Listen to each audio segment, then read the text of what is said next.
This is Elena. She's a 22-year-old master's student. She makes 600 euros in her working student job every month. Because she leads a modest lifestyle, she is able to save 100 euros a month.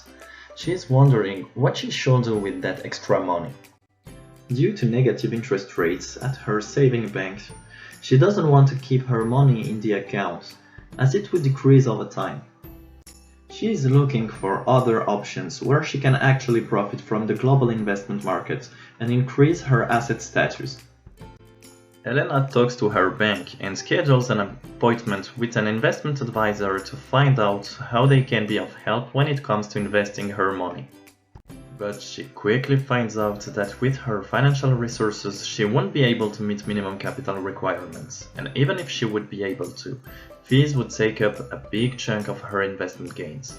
When Elena describes her situation to Daniel, a friend from university that studies investment and finance, he mentions Robo advisors.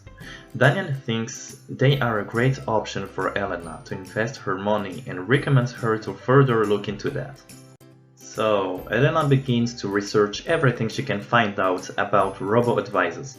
Robo advisors are an investment platform that provides automated online services for investment advice and management, which have little to no human supervision. When creating an account, customers need to fill out a survey or a questionnaire to identify their level of risk-taking, investment horizon, initial plus monthly payments, and also their financial goals. Once the account is set up and the money is in the account, a portfolio is being bought that reflects the personal preferences of the customer. Typical asset classes are ETFs, bonds, commodities, stocks, among others, though usually the main source of returns are ETFs. As the assets vary in value over time and therefore the portfolio composition changes, the robo-advisor automatically adjusts on a regular basis to correct for market shifts and remain at the desired risk level. Because of the little human interaction, fees for robo-advisors are very small and they often have no capital minimum requirements. They can be accessed at any time and from anywhere in the world through the internet, but this vice versa also means that through the absence of human touch, the service offers a one-fits-all solution that doesn't offer any personalization beyond the questionnaire. After assessing many robo-advisors, comparing rankings and customer reviews, Elena likes one company in particular, Betterment.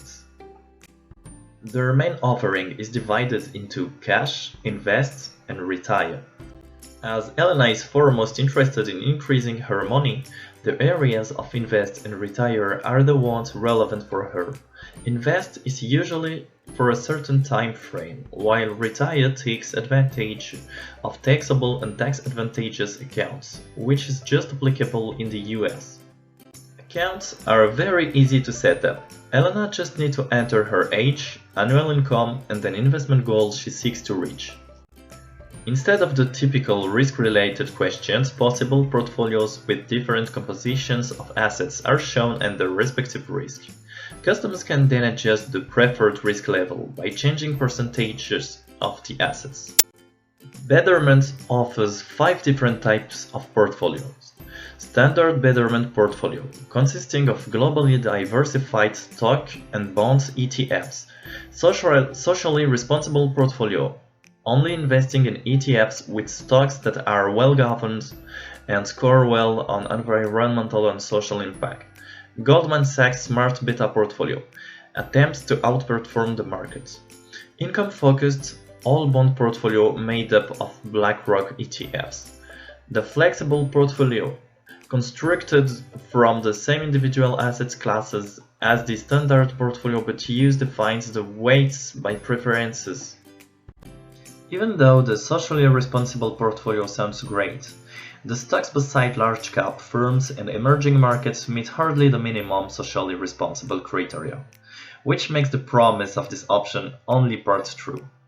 Accounts get rebalanced if they have shifted from their goal allocation. As Elena's target date nears, your portfolio becomes more conservative with the goal of locking in gains and avoiding major losses.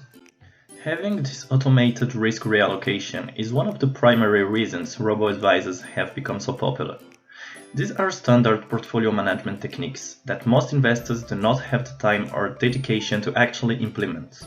Elena started to get more interested in how robo-advisors open the chance for social improvement by inclusiveness of groups into the financial markets that so far aren't part of it. In 2016, around half of the financial advisors in the UK turned away clients due to the small size of their investments. Moreover, an estimated 30 to 50% of potential clients would pay for financial advice if it was more affordable.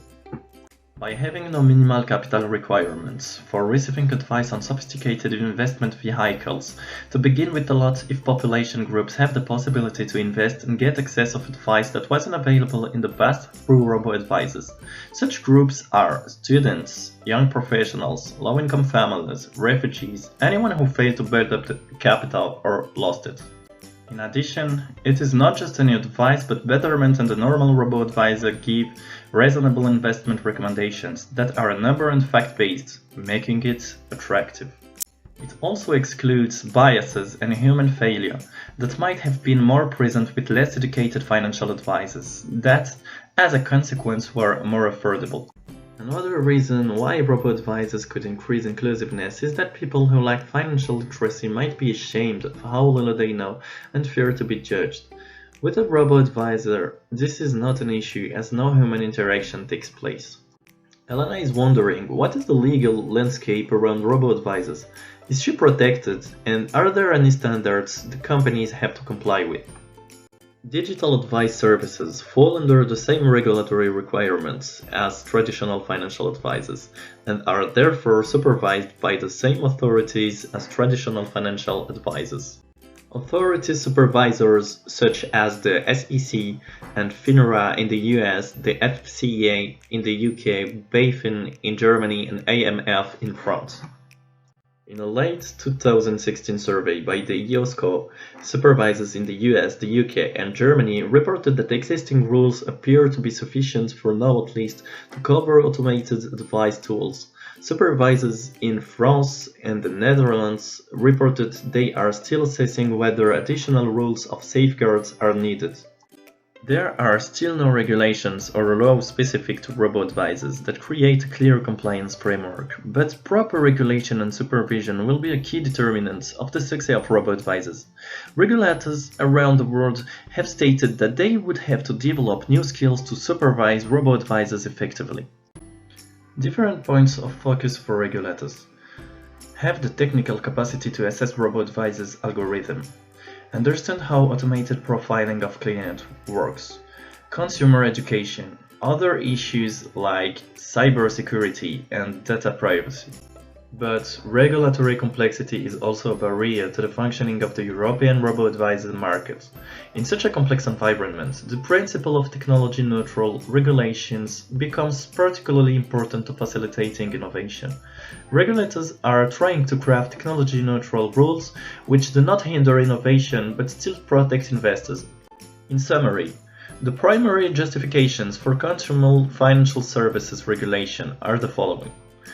To provide some degree of protection for consumers regarding the safety of their financial products, to protect society from the negative consequences of the failure of financial product providers, and to protect consumers from being exploited due to the relative lack of knowledge about financial products and their dependence on the product providers. There are different components of robo-advisors that pose regulatory challenges. 1. Ranking of matching algorithm and processes. 2. Customer and product data. 3. Choice architecture. 4. Information technology infrastructure. The regulations should be used to highlight three main things about these robo-advisors who are competence, honesty, and suitability.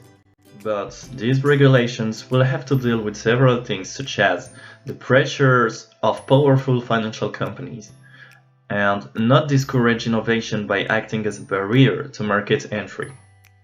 Should stronger regulations be considered?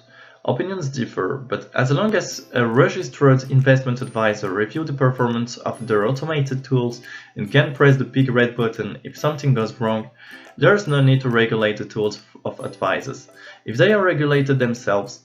At the same time, it's crucial to track and monitor robo-advisors to be able to draw conclusions. Only time will tell whether robo-advisors are a good tool and if specific rules and regulations increase their performance and safety for consumers. So far, robo-advisors weren't existing during any major financial crisis, so no stress test has been put on them yet. Deeper insights are therefore still outstanding.